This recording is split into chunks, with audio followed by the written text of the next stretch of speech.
대해서 보도록 하겠습니다. 내용을 읽어보면 헌신 그 자체에 대한, 그러니까 우리가 평소에 생각하는 헌신 예배, 또 지금 한창 우리가 진행 중인 헌신 예배 그 자체에 대해라기보다는 하나님께서 우리에게 원하시는 충성된 삶, 혹은 하나님을 향하여 전적으로 드려져야 되는 우리의 모든 것들에 대한 설명을 하는 것으로 나와 있습니다. 그래서 잘 한번 보시고 은혜 누리는 그런 시간 가졌으면 합니다. 첫 번째 그 페이지에 보면 여러분들 책에도 41쪽 같은데요. 거기 이제 달력 표시가 되어 있죠. 빨간 날이 이제 주의 날 돼 있고요. 나머지 날들은 이제 나의 날 이렇게 이제 표시를 하고 있습니다. 사실상 우리가 주일날만 예배를 중요시한다 하면서 주일날만 중요하게 여기고 나머지 날들에 대해서는 간섭하지 마세요. 선 넘어오지 마세요. 이건 양보 못해요 하는 그런 마음이 있었던 때가 있었지요. 또 우리가 세상을 너무 귀하게 여기다 보면 특별히 여기 달력에 나와 있는 표시처럼 물질은 우리에게 있어서 영원한 시험이 될 수 있습니다. 본문을 보면서 이제 조금씩 더 설명을 해드리고 싶고요. 그리고 시간이 중요하다라고 생각을 하죠. 요즘 있어서 시간에 있어서 제일 중요한 부분은 사람들과 만나는 데 있어서는 시간을 아깝게 여기고, 아니면은 엘리베이터를 기다리거나 어떤 부탁을 하고서 그 결과를 얻는 데 있어서는 시간은 굉장히 아깝다고 생각하는데, 뭐 영화를 보거나 또 아니면 스마트폰을 보거나 하는 데 있어서는 우리가 시간을 아깝다고 생각하지 않는 사람들이 굉장히 많아졌습니다. 그래서 우리 이후 세대들은 정말 이 시간이라는 문제에 있어서 특히 스마트폰과의 어떤 대결이라 해야 되나요? 전투라 해야 되나요? 이런 것에 있어서 심각하게 고민을 해봐야 됩니다. 영적 전쟁이라고 봐도 무방할 정도로 핸드폰은 우리에게 많은 시간을 갉아먹고요. 갉아먹는다는 생각을 하지도 않을 정도로 정말 심각한 문제가 되어가고 있습니다. 그리고 세 번째, 자녀에 대한 문제. 여러분 혹시 이런 말 들어보셨어요? 헬리콥터 엄마. 들어보셨죠? 외국에서도 헬리콥터 페어렌팅이라 그래가지고 이야기들을 많이 합니다. 지나치게 개입하고 지나치게 간섭하기 때문에, 그리고 좋은 것만을 보여주려고 하는데 사실은 그 영향력은 훨씬 더 좋지 않다는 그런 보고들이 계속 나오고 있죠. 그래서 혹시 누가 아시면은 여기에 이제 아크엔젤이라는 걸 누가 한번 나중에 한번 찾아보세요. 이 시간에 다루기엔 좀 그렇고요. 아크엔젤이라는 용어가 있습니다. 한번 보시면 될 것 같습니다. 진로 문제. 청년들 같은 경우에는 요즘 직장 구하기가 굉장히 어렵습니다. 어떤 사람들은 부모님을 잘 만나서 좋은 대학교 가고 또 의사가 되기도 쉽고 하잖아요. 근데 이제 그런 진로에 대한 고민들 청년들은 어마어마합니다, 여러분. 진짜 어마어마해요. 직장을 못 가지면 결혼에 할 마음도 안 들고요. 여성도 결혼하려고도 하지 않기 때문에 이 진로라는 것은 굉장한 인생에 있어서 중요합니다. 그러니 월화수목금엔 중에서 하루 정도를 자기 날로 잡아도 사실 문제가 없을 건데, 이것이 주일날 우리가 예배드리는 그것, 즉 다시 말하면 하나님께 온전히 내 모든 삶을 드린다 하는 그것과 또 부딪히게 되죠. 재능이라는 부분 혹은 취미 등등이 되겠습니다. 여러분들은 월화수목금토 주일 중에 얼마만큼을 하나님 앞에 온전히 드리고 있는가를 생각해보는 그런 시간이 되었으면 합니다. 자, 우리 다음 페이지를 보겠습니다. 다음 페이지는 예배하는 삶, 하나님의 것 이렇게 나옵니다. 예배하는 삶, 예배하는 교회가 아니고 예배하는 삶에 대해서 이제 이야기를 하는 거예요. 여기에서 강조를 할 것은 삶에 대해서 강조를 하는 겁니다. 자, 그러면서 책은 우리가 영적 존재라는 것을 말하고 있어요. 영적 존재. 하나님께 속한 하나님의 것임을 말씀합니다. 여러분, 지난 시간에도 말씀드렸다시피 성락교회는요, 다른 어떤 교회보다도 영적 존재, 영적 세계, 또 영적 실체, 영적 실상, 이런 부분들을 강조하는 교회입니다. 조금 전에도 예배를 여러분 들었다시피 후반부에 감독님께서 하나님이 우리에게 선물을 주셨다 하셨잖아요. 여러분, 그거에 대한 확실한 여러분 인식이 분명해야지 이 교회를 지킬 수 있게 되고, 또 안 지킨다 하더라도요, 여러분들의 신앙에 확실한 뭔가를 붙잡을 수 있습니다. 성락교회 하나님이 정말로 베레아 운동이라는, 또 베레아 운동이 뭐냐 여러 가지 정의를 할 수 있겠지만, 제 개인적으로는 요한복음 4장 24절에 예수께서 사마리아 여인에게 말씀하셨던 것처럼 하나님은 영이시니 라는 그 부분이라고 저는 생각을 합니다. 성경 어디에도 하나님을 영이라고 분명히 딱 꼬집어서 말씀한 데가 없는데, 하나님의 아들이 이방 여인한테 그렇게 일러주는 거예요. 그래서 우리의 신앙생활은 영적이라는 거예요. 그래서 120년으로 끝나는 것이 아니고 영원히 지속된다는 거. 그런데 그 영원히 지속되는 우리의 영적인 평가, 영적인 그 결과들은 육체를 가졌을 동안에만 진행된다는 사실들을 여러분 잘 아셔야 됩니다. 남유럽, 북유럽, 서유럽, 동유럽 대부분의 나라에서 종교개혁이 시작을 했어요. 루터가 물론 중간에서 폭발적으로 일으키긴 했지만, 여러분 모든 유럽과 미국에서 영적인 운동을 하지 않습니다.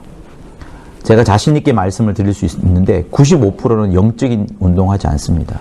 단순한 신앙생활이에요. 아니면 종교생활입니다. 영적인 것에 대해서 잘 모릅니다. 정말로 모릅니다. 방언을 하더라도, 심지어 통변을 하더라도, 귀신을 쫓아내더라도 여기서 영적 실상까지 가기에는 엄청난 시간과 그것이 걸립니다. 세계 어디에도요, 우리 교회만큼 체계적으로 한 데가 없습니다. 감독님께서 말씀하신 것처럼 하나님께서 성락교회에 주신 선물이에요. 선물이에요. 그래서 이것만 잘 붙잡고 나아가면 우리는 하늘에서 큰 상급을 받을 수 있습니다. 근데 다른 거 자꾸 하려고 하잖아요. 그러면 삐거덕 될 거예요. 아니, 나에게 주신 최고의 무기일 뿐만 아니라 하나님께서 새 시대에 새롭게 뭔가를 하시려고 하시는 그 무기가 영적 세계라는 것, 영적 존재가 있다는 것을 가르쳐 주시려고 하는데, 또 다른 거 찾으려면 여러분 무엇에서 찾을 수 있겠습니까? 한번 찾아보세요. 없을 거예요. 영적인 게 얼마나 중요합니까? 영적 존재인 것이 얼마나 소중합니까? 그리고 사람이 죽으면은 귀신이 된다는 거 여러분 얼마나 충격적입니까? 이거 받아들이려면요, 또 받아들여야 되고요. 엄청난 지각 변동이 있을 수밖에 없어요. 그러기 위해서는 고집스러운 한 인물이 있어야 됐는데, 그 인물이 지금 여러분 올로 감독님 아니겠어요? 성락교회가 이거 하지 않고 다른 것 같잖아요. 그러면 저는 가망이 없다고 봅니다. 가망이 없다는 것이 망한다는 것이 아니라, 하나님의 선물이 열매를 맺고 하나님의 선물이 꽃을 확 피우는 데 있어서는 가망이 없다는 거예요. 그래서 내가 할 일은 영적 존재가 나이니까 내 자녀들에게, 내가 아는 사람들에게 영적 존재가 우리고 사람이고, 영적 생활하는 것이, 영적인 생활하는 것이 신앙생활이라는 것을 틈틈이 가르쳐 줘야 됩니다. 특별히 여러분 자녀들에게 꼭 가르쳐 줘야 돼요. 가르쳐 줄 때 사랑을 남지 않고 가르쳐 주면 꺾입니다. 무서운 일이 생깁니다. 그래서 다시 한번 성경은 우리가 영적 존재라는 거, 그래서 예배하는 삶에 있어서 이 삶을 영적인 것을 위해서 나의 삶을, 나의 육체의 삶을 바꾸어 나가고, 육체의 삶을 영혼이 원하는 대로, 또 하나님이 원하시는 대로 바꾸어 나가겠다는 그런 마음으로 하셨으면 합니다. 자, 두 번째 주황색 네모를 보면요, 우리가 하나님의 것이라는 것은 하나님께서 내게 생명을 주신 분이시라는 것을 인정하는 것입니다. 하나님이 여러분에게 생명을 주셨어요. 이 생명은 육체의 생명을 주신 것이 결코 아닙니다. 우리는 주의 것이요 우리에게 있는 모든 것이 그리스도로 말미암아 우리에게 주신 하나님의 선물입니다. 자, 역대상 29장 11절 13절에는 천지가 다 주의 것이라고 말씀을 합니다. 사도행전 17장 25절에는 생명을 주셨고 또 호흡을 주셨고 친히 하나님께서 우리에게 생명과 호흡을 주셨다라는 말씀이 나옵니다. 그러니 여러분 처음부터 끝까지 다 하나님의 것이에요. 그래서 이 사실들을 우리가 분명히 알고 더 나아가서 우리는 이제 영혼으로서 하나님께서 영원한 생명을 주셨다는 사실들을 잘 기억해 주셨으면 합니다. 두 번째, 최고의 경험. 자, 우리 예배는 인간이 할 수 있는 최고의 경험입니다. 그 밑에 나오는 동그라미 4개 있죠. 4개를 같이 한번 읽어보도록 하겠습니다. 시작.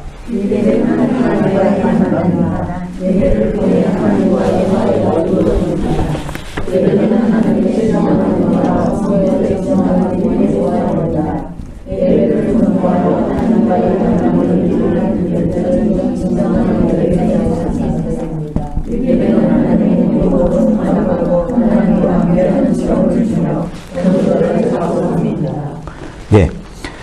마지막에 보면은 예배는 하나님의 행복으로 충만하고, 자, 하나님의 행복으로 충만할 것을 말씀합니다. 여러분들이 잘 알고 계시겠지만 그럼에도 불구하고 다시 한번 강조하는 것은 예배가 월요일부터 사모 그립고 막 그래야 됩니다. 그래서 그 예배의 순서마다 찬양할 때나 대표 기도를 들을 때나 또 헌금을 할 때나 또 주님을 찬양합니다라고 우리 두 손 들 때나 특별히 또 말씀을 들을 때나 완전히 행복으로 충만해야 됩니다. 이 행복에 충만한 속으로 몰입하고 하나님의 행복 속으로 우리가 막 집중할 수만 있다 그러면 여러분 알지 못하는 때에 귀신이 떠나가기도 하고요. 병이 고쳐지기도 합니다. 그런 확신이 저는 결단코 있습니다. 기억코 있습니다. 그래서 예배가 재밌어야 돼요. 그러니 절대로 설교하는 자의 그 설교가 나 그거 잘 알아. 좀 저런 설교는 안 했으면 좋겠어. 왜 저런 식으로 설교하지? 이런 마음이 아예 들지 않도록 해야 됩니다. 여러분, 주일 설교는요, 그 앞에 강단에 선 사람이 누구냐 할 건지 상관이 없어요. 1살짜리가 썼다 할지라도 21살짜리가 강단에 섰다 할지라도 그 주일 오전 메시지는 하나님께서 그 사람을 통하여 영감을 불어넣고 그 사람을 통하여 온 교회가 하나 되어서 10,000명의 성도들이 하나 되어서 한 메시지, 한 뜻으로 갈 수 있도록 하나님께서 만들어 놓은 장치입니다. 그래서 이것만 강조해도 충분하고요. 이것만 알아도 충분한 겁니다. 그래서 저는 여러분들이 주일 예배를 잘 드린 다음에 그거를 저는 꼭 노트에 썼으면 좋겠어요. 노트에 쓰고 또 그거를 이제 주일날 뭐 점심을 먹고 나서나 아니면 특정한 시간대에 시간을 마련해 가지고 그때 들었던 말씀 속으로 한번 깊이 한번 들어가 보세요. 하나님이 주시려는 것이 과연 무엇이었는지, 하나님이 우리에게 주시는 메시지는 뭔지 그 속으로 깊이 들어가면요, 여러분 따로 귀신을 쫓지 않아도 따로 어떤 기도를 하지 않아도 하나님께서 우리 알지 못하는 행복과 응답을 막 주십니다. 주일 오전 메시지 정말로 중요한 거예요. 온 교회를 하나 될 수 있도록 일부러 묶어둔 겁니다. 지예배당에는 주일 오후 예배가 이제 몇 주 전 거를 이제 몇 주 전 거를 다운받아서 듣죠. 근데 과거에는 어떻게 했냐 그러면 부목사의 설교를 들었습니다. 지금도 몇 군데는 부목사의 설교를 하고 있어요. 그러니까 온 교회를 하나로 되게 하는 것은 주일 오전 메시지에 들어가 있습니다. 그래서 여러분 그 말씀 속에 집중하여 보세요.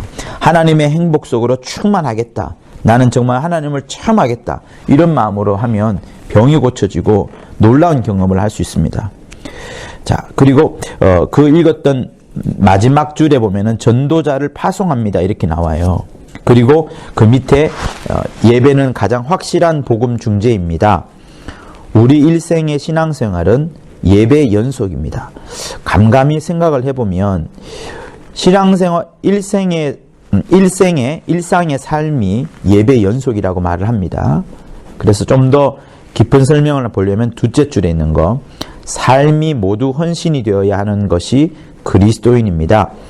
6일 동안 신앙생활에 승리하고 주일 개성장군처럼 주께 나와 예배하는 것이 바로 예배하는 것입니다. 이렇게 말합니다. 로마서 12장에는 이런 말씀이 있죠. 여러분들이 잘 알고 있는 말씀인데, 그러므로 형제들아 내가 하나님의 모든 자비하심으로 너희를 권하노니 너희 몸을, 여러분의 몸이에요, 하나님이 기뻐하시는 거룩한 산제사로 드리라. 이는 너희의 드릴 영적 예배니라. 자, 몸을 드려라 해요. 몸을 드리는데 이게 영적 예배가 된다라는 말씀을 합니다. 성도 여러분, 로마서에 나오는 거, 그리고 초대교회 때 나올 때는 우리처럼 이렇게 건물이 없었어요. 건물이 없었고 핍박과 또 식민지의 삶이었기 때문에 굉장히 함께 모이는 것도 어려웠습니다. 그래서 교회라고 하면 모여져 있는 어떤 건물로서의 성도들이 아니라 성도들 한 명 한 명이 어떤 행동을 하느냐, 그들이 전체가 모였을 때 무엇을 하느냐가 굉장히 중요한 하나의 외부 사람들에게 보여지는 그거였어요. 교회가 그 건물이 아닙니다. 그러니까 성도들 한 명 한 명이 밖으로 나가가지고 주일날엔 모여서 하나님의 말씀을 듣지만 나머지 날에는 성도들이 각각마다 헤어지잖아요. 헤어져서 그곳에서 하나님을 예수를 임금으로 섬기면서 예배를 드리고 또 그 예배 드리는 마음을 주변 사람들에게 두루두루 보여주었던 겁니다. 그들이 몸으로 보여주었던 것이 영적 예배라고 로마서는 말하고 있어요. 그러므로 여러분, 내가 어떤 말을 함으로써 다른 사람에게 어떻게 보여지느냐. 내가 맨날 조국 이야기만 해요. 네? 내가 맨날 조국 수호해야 된다, 아니면 조국 내려야 된다, 검찰 개혁해야 된다, 이런 말만 계속 하게 되면 사람들은 그 사람을 예수 믿는 사람으로 생각하지 않습니다. 그 사람이 정치에 관심이 많구나, 저 사람은 보수 진영이구나, 아니면 진보 진영이구나, 그렇게 알죠. 근데 이 사람은 이걸 하든 저걸 하든 항상 예수에 대한 이야기, 감사에 대한 이야기, 믿음에 대한 이야기, 이렇게 되면 주위에 있는 사람들이 대번에 예수 믿는 사람, 괜찮은 사람, 어려울 때 다가가서 내가 손을 내밀어야 될 사람, 진솔한 사람, 이렇게 알아갑니다. 그래서 내가 주중에 어떤 행동을 하느냐는 것은 사실은 굉장히 중요한 거예요. 이게 영적 예배라고 로마서는 말을 하고 있고요. 그죠? 로마서 12장. 이게 영적 예배라고 말을 합니다. 그리고 베드로는 항상 이런 말씀을 했어요. 너희들은 바깥으로 가서 주 예수의 아름다운 덕을 선전해라. 아름다운 덕을 선전해라. 너희는 왕 같은 제사장이요, 이렇게 쭉쭉 나오지 않습니까? 그 모든 것들이 왜 그렇게 할까요? 당시의 사람들은, 나중에 조금 있다가 야고보서 2장을 볼 건데, 당시의 사람들은요 굉장히 가난한 사람들이 많았습니다. 그런데도 그들이 전도할 때 무엇을 나타냈냐 그러면 자기들의 부유함이나 어떤 것을 나타내는 것이 아니라 항상 자기들의 몸으로, 자기들이 보여지는 행동으로, 자기들이 보여지는 언어로 영적 예배를 드렸던 거예요. 그냥 교회에 와서 하나님 앞에만 엎드리고 헌금하는 것이 아니라 정말 하나님이 이 자리에도 있는구나, 하나님이 회사에도 있구나, 하나님이 지금 내가 세탁소 아저씨하고 이야기하는데 여기에도 있구나라는 그런 마음으로 자기들의 모든 행동을 했던 겁니다. 그래서 몸의 모든 행동, 몸의 모든 언어, 이것들이 실제로 예배가 되어버린 것을 로마서가 말하고 있어요.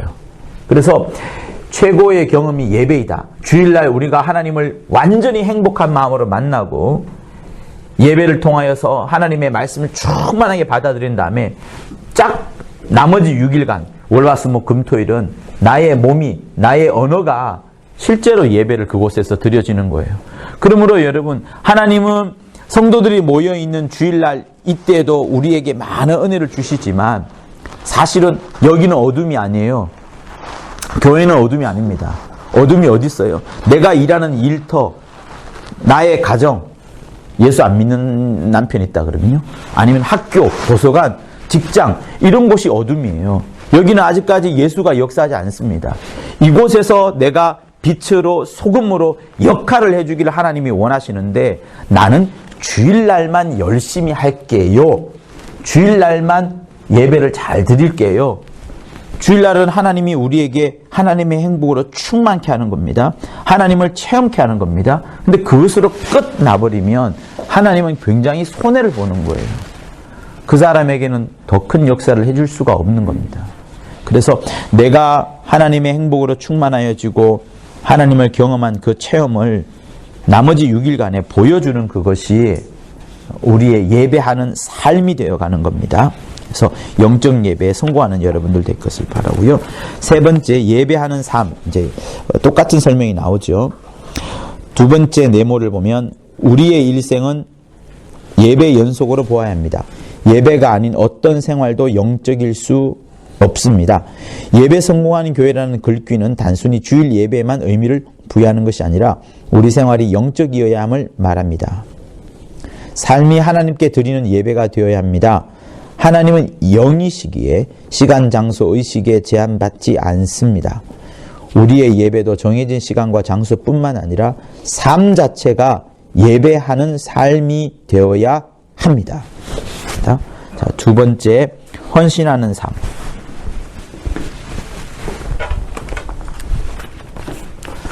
자, 제가 이걸 쓰는 동안에 여러분한테 질문 하나 드려볼게요. 아브라함이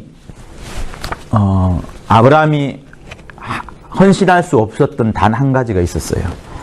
아브라함은 모든 걸 헌신할 수 있었는데 한 가지를 헌신을 할 수가 없었습니다. 그게 뭘까 한번 아브라함의 삶을 통해서 한번 생각해 보시기 바랍니다.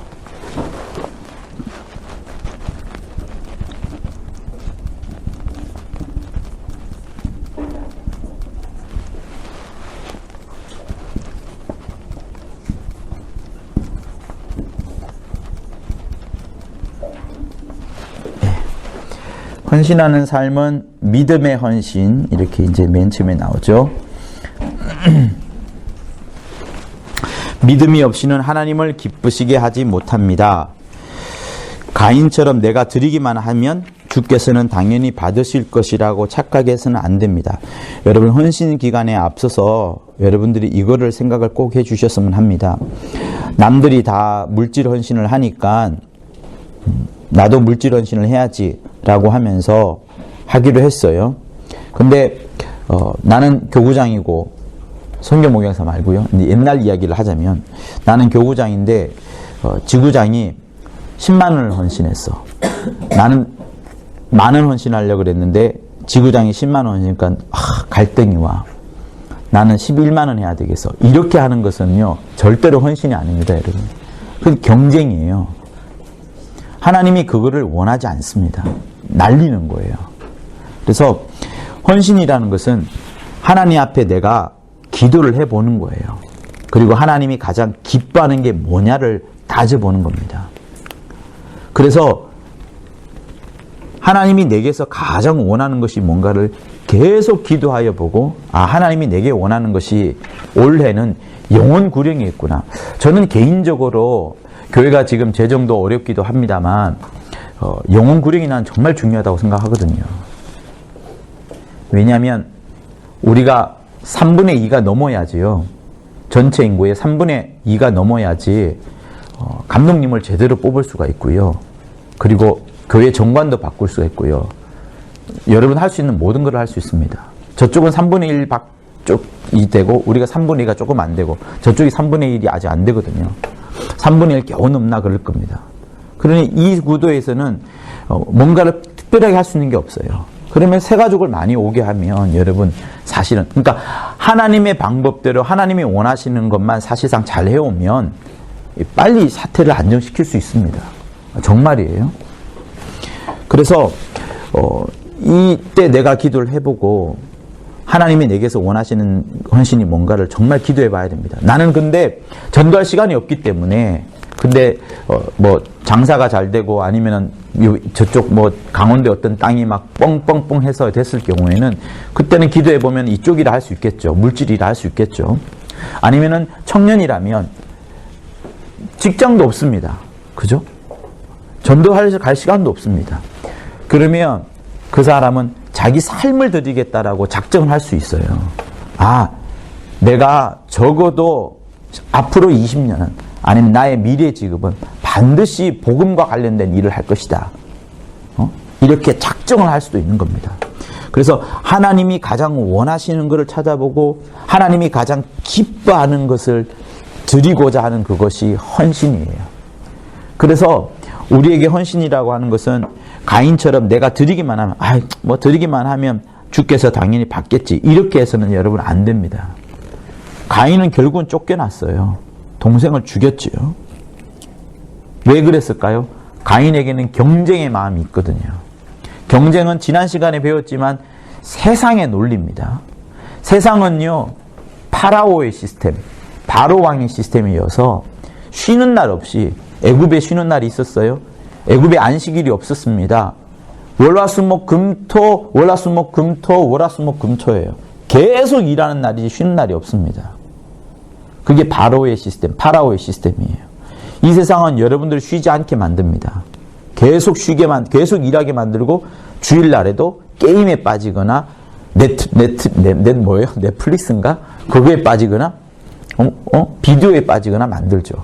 계속 우리는 못 쉬게 만듭니다. 근데 하나님은 우리를 끊으시는 거예요. 야, 하루만큼은 하지 마라. 하루만큼은 교회에 와서 말씀 듣고 네 영혼이 행복하고 네 육체도 행복할 수 있도록 쉬어라라고 하나님은 말씀하시거든요. 그래서 가인처럼 하게 되면 주께서 받으시는 헌신도 아니고요. 계속 경쟁에 따른 시기와 질투에 따른 오늘 감독님께서 시기에 대한 말씀을 하셨잖아요. 그런 것에 빠지게 됩니다. 그래서 하나님이 기뻐하시는 것이 뭔가를 여러분 생각하여 보고 그것을 헌신하세요. 그게 진짜 더 멋진 겁니다. 내가 월급을 300만 원 받는데 보통 청년들이 300 하죠. 자기 월급만큼. 300을 내는 것도 가치가 있지만은요. 자기 미래를 30년짜리의 미래를 계획하고 그것을 집어넣는 것도 굉장히 아름답습니다. 그렇게 해서 교회 일꾼 된 사람들을 저는 알고 있어요. 그래서 믿음을 가지고서 하나님이 가장 기뻐하시는 그것이 헌신이다라고 생각하시고 기도를 많이 하시는 그런 여러분 됐으면 합니다. 자, 두 번째 네모를 보면 하나님께 드리는 헌신은 그리스도인에게 주어진 특권입니다. 두 번째 동그라미요. 줄 쳤으면 좋겠어요. 헌신은 부족함이 없는 하나님께서 그의 자녀들을 부욕해 하시고 복 주시기 위해서 주신 기회입니다. 여러분들이 정말로 빼앗긴다라고 생각하지 마십시오. 오히려 하나님께서 여러분들에게 더 많은 것을 부욕해 하시고 복을 주시기를 그런 기회로 헌신을 주셨다는 사실들을 여러분 꼭 기억해 주셨으면 합니다. 자, 세 번째 페이지요.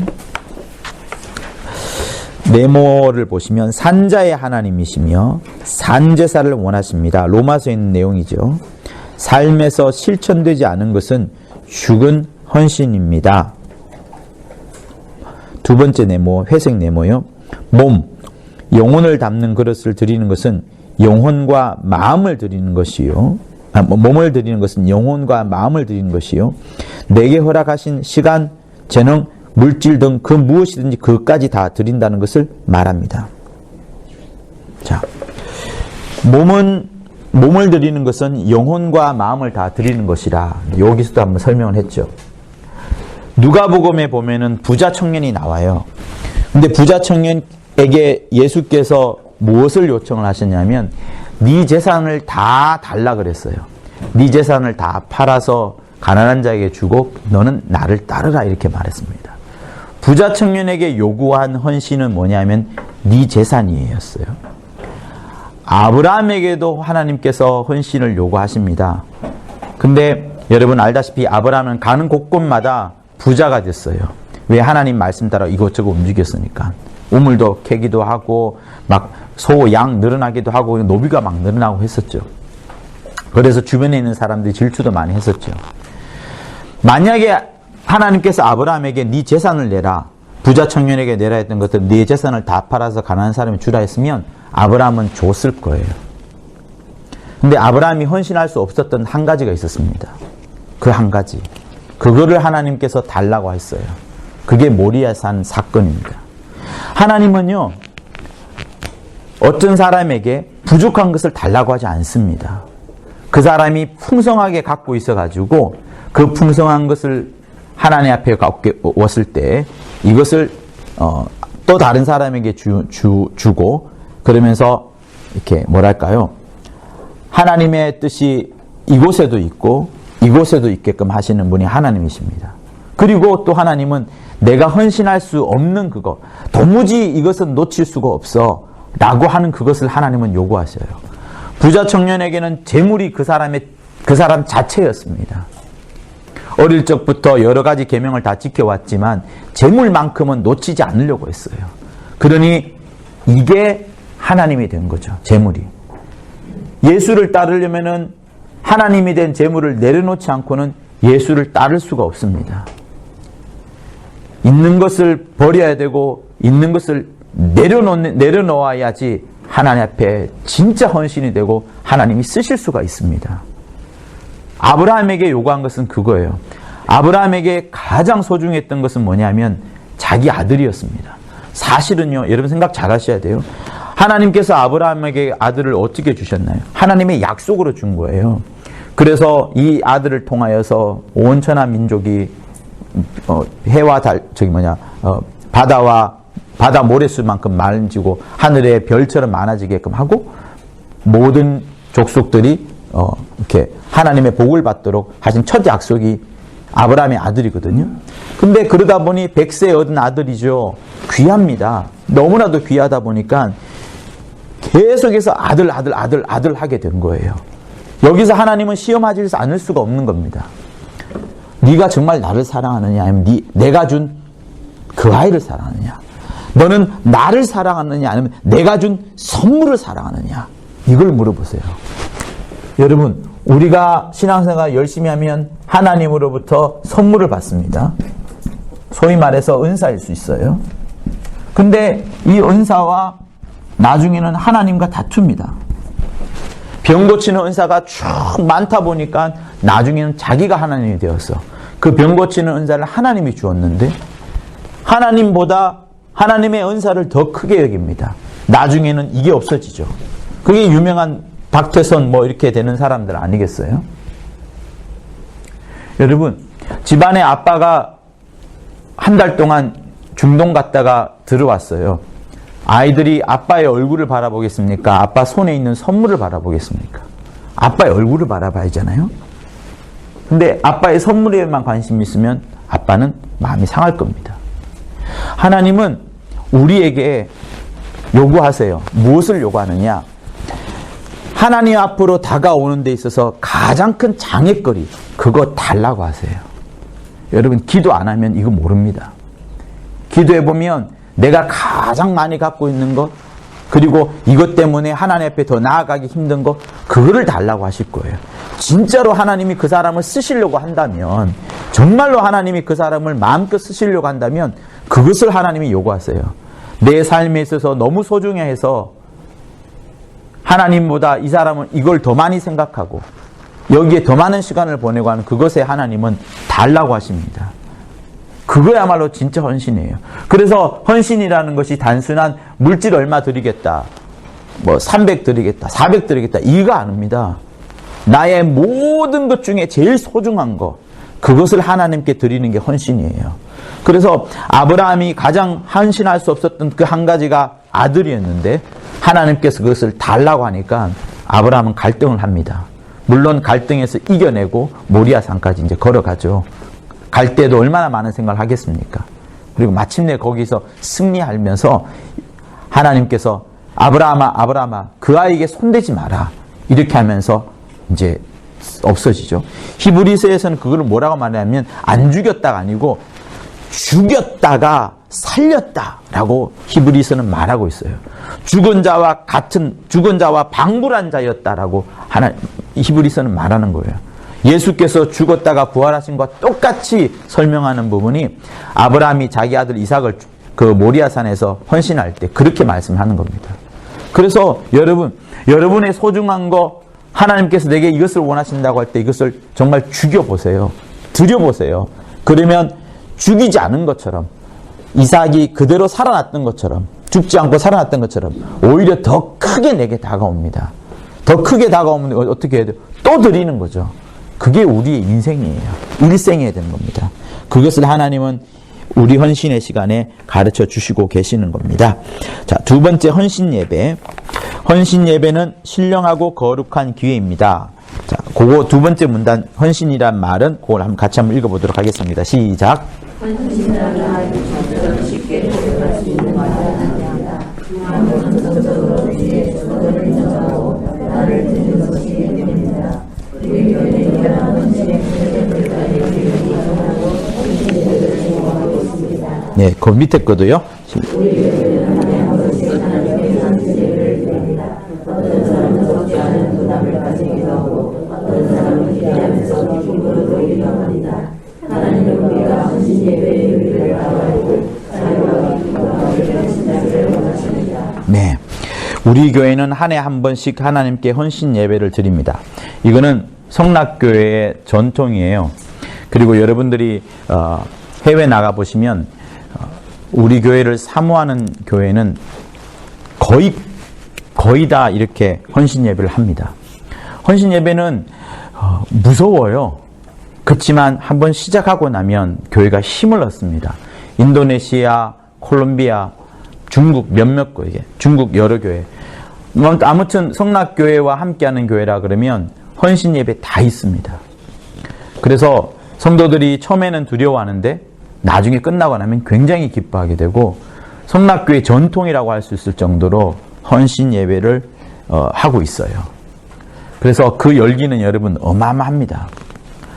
한때는 우리 교회에 이제 다시 헌신 금액을 보내오기도 했었지만 이제 그쪽 교회에서 위에 써라 이렇게 교회가 지시하기도 하고 또 뭐 어떤 여러 가지 조율들이 있긴 있습니다.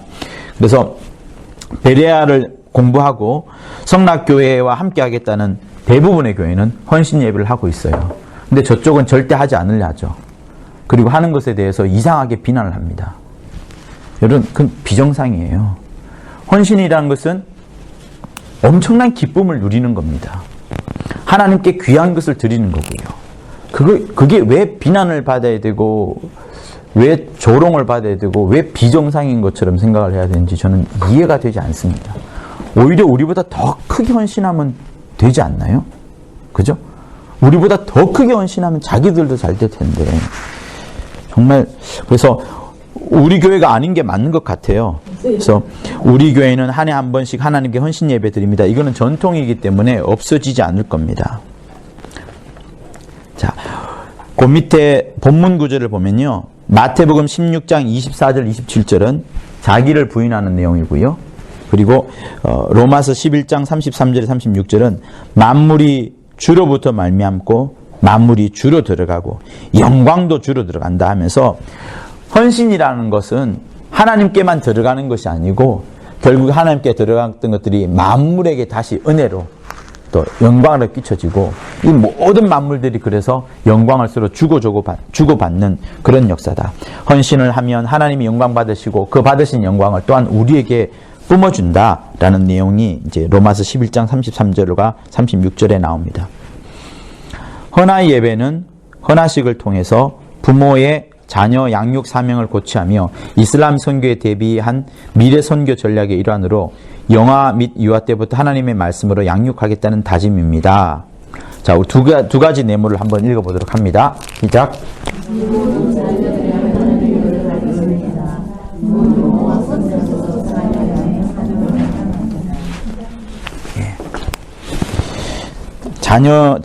자녀는요, 여러분,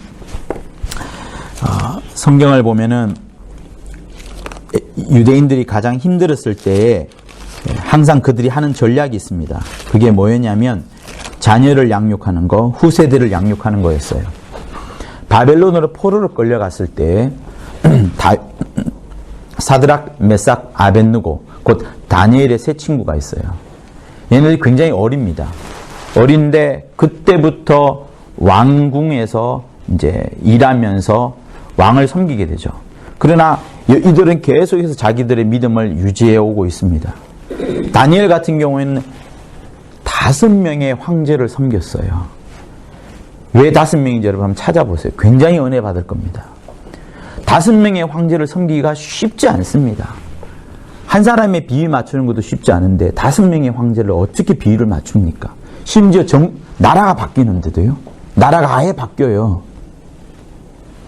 그런데도 잘 섬깁니다. 그건 어디에 쓰냐 그러면 하나님께서 다니엘과 함께 했던 것이고, 그러면서 다니엘을 통하여서 이스라엘이 완전히 새롭게 되살아나게 되고, 그 살아났던 사람들이 다시 예루살렘으로 귀환하면서 나라를 새롭게 일으킨 역사가 나타납니다.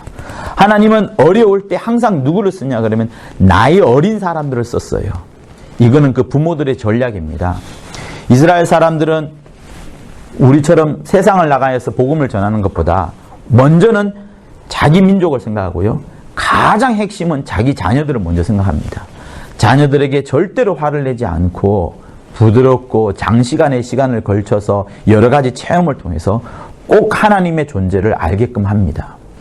우리는, 그리고 전 세계 모든 국가는, 아마 북한 빼고요, 모든 국가는 초등학교 1학년 때 제일 먼저 배우는 단어가 있습니다. 뭘까요? 내가 있어야지 난도 있잖아요. 나, 너, 우리, 엄마, 아빠. 북한은 아마 김, 정, 뭐 되겠죠. 근데 유독 한 나라는 김정은도 아니고 김정일도 아니고 나, 너, 우리, 엄마, 아빠도 아니고 이상한 단어를 배운 데가 있습니다. 어느 나라일까요? 이스라엘. 무슨 단어 배울까요? 아니요. 여러분 착각하지 마세요. 우리는 애굽의 노예였다부터 시작합니다. 하나님부터 시작하지 않아요. 노예부터 먼저 배웁니다. 슬레이브.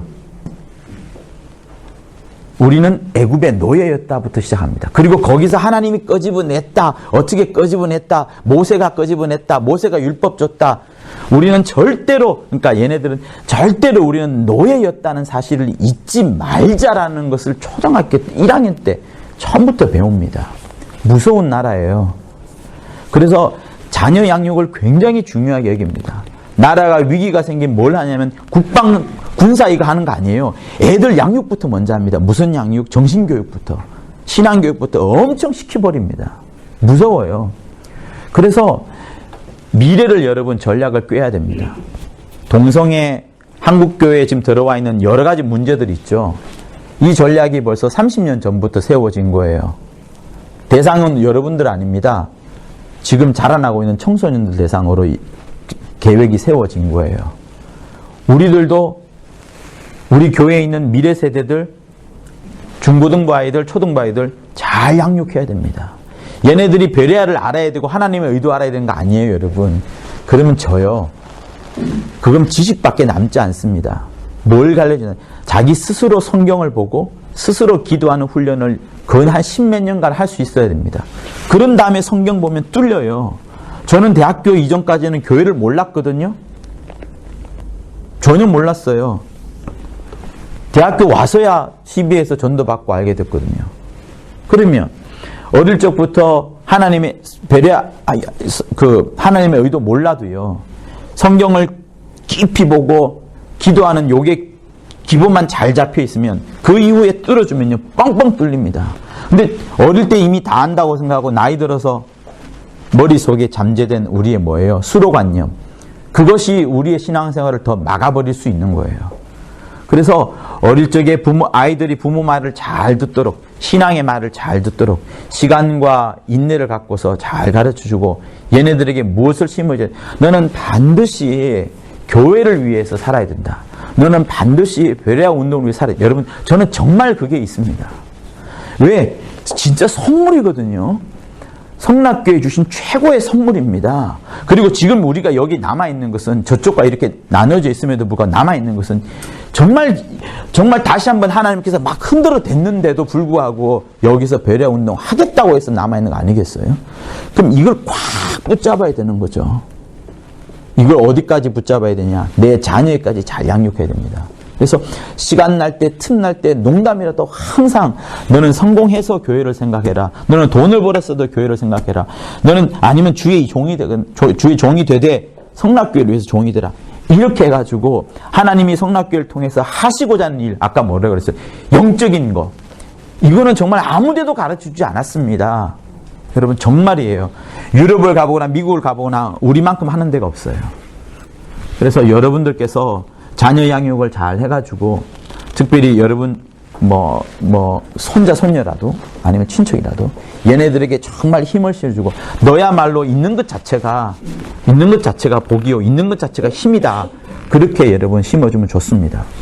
사도세자가 훌륭한 아버지 영조 밑에서 뒤주에 갇혀서 죽었어요. 죽기 전에 마지막 한 말이 있습니다. 내가 아버지에게 원했던 것은 따뜻한 말 한마디였다. 사극이니까 거짓말일 수도 있겠지만 아무튼 그런 내용이었어요. 근데요, 여러분 한번 보세요. 하나님께서 예수를 가장 어려울 때에 하나님께서 예수에게 해주시는 말씀이 있습니다. 침례 받을 때 하늘에서 무슨 소리가 들렸어요? 너는 내 사랑하는, 내 기뻐하는 자라. 너는 내가 가장 기뻐하는 자라. 침례가 뭐예요? 죽음과 부활이잖아요. 다시 말하면 죽겠다는 뜻입니다. 예수의 죽겠다는 결심인데 그때 하나님은 아들에게 난 정말 너를 사랑한다. 있는 것 자체로 최고다. 충분하다. 너가 지금 병을 고쳤기 때문에 너가 지금 무리를 걸어갔기 때문에 너가 오병이를 일으켰기 때문에 너를 사랑하는 거 아닙니다. 있는 것 자체로 하나님께서 그를 사랑해 주시는 거예요. 죽겠다고 결심하는 그 순간에 하나님께서 사랑하시는 겁니다. 근데 한 번 더 말씀하세요. 너는 내 사랑하는 자요 기뻐하는 자라 말하는 말씀이 또 한 군데 더 나옵니다. 어디 나와요? 예? 변화산상에서 나오죠. 변화산상에 나오는 내용에 보면 또 나오거든요. 그러면서 너희는 저의 말을 들으라 하면서 예수의 말을 들으라고 합니다. 똑같은 말이에요. 근데 누가복음에 보면 거기에 특별한 단어가 나와요. 무슨 단어가 나온지 아세요? 아시겠어요? 이게 무슨 자예요? 새. 이건요? 별새에 대해서 말씀하시니라. 죽음에 대해서 말씀하실 때 하늘에서 또다시 하나님께서 너는 내 사랑하는 아들을 기뻐하는 자라 이렇게 말씀을 합니다. 그래서 하나님이 얼마나 자기 아들을 사랑하셨는지 모르겠어요. 예수께서 이 말씀을 들었을 때 물론 하나님의 아들이니까 우리가 생각하는 정도의 감정은 아니겠지만 얼마나 기쁘겠어요. 아버지께서 자기를 가장 알아준다 할 때, 아버지께서 가장 나를 사랑하고 기뻐한다 할 때, 언제 내가 죽음이라는 것을 고백하고 죽음이라는 의식을 하고 또 죽음에 대해서 이야기를 할 때 하나님이 나를 사랑하신다 그 말씀을 들었으니 여러분 얼마나 대단하겠습니까? 그 감동. 그러니까 우리 자녀들에게 좀 못해도 좀 잘해도 좀 실수해도 너가 정말 사랑한다. 너가 가장 기쁜다. 너 열심히 하고 정말 사랑꾼이 자라서 교회를 더 사랑하는 사람이 되어라. 하나님을 더 사랑하는 사람이 되어라. 이렇게만 한다 그러면 여러분 부흥은 금방 다가올 것이라 저는 봅니다. 때가 언젠지 모를 뿐이지 하나님은 당신의 일을 하실 수밖에 없거든요. 영적인 운동을 새롭게 하려면 또 다른 성락교회 찾아야 되는데 없어요. 중국 가능성이 크겠지만 글쎄요. 김기동 같은 고집스러운 사람이 나와야 되겠죠. 270권의 책이 있어야 되겠죠. 우리같이 헌신이 해야 되겠죠. 그러니까 하나님의 큰 손해예요. 하나님께서 여기서 문을 닫아버리면. 그래서 우리가 하나님이 주신 선물만큼만 잘 붙잡고 가면 정말 탄탄대로일 뿐만 아니라 하나님께서 저 하늘에서 우리에게 큰 칭찬을 주실 것이라 저는 확신합니다.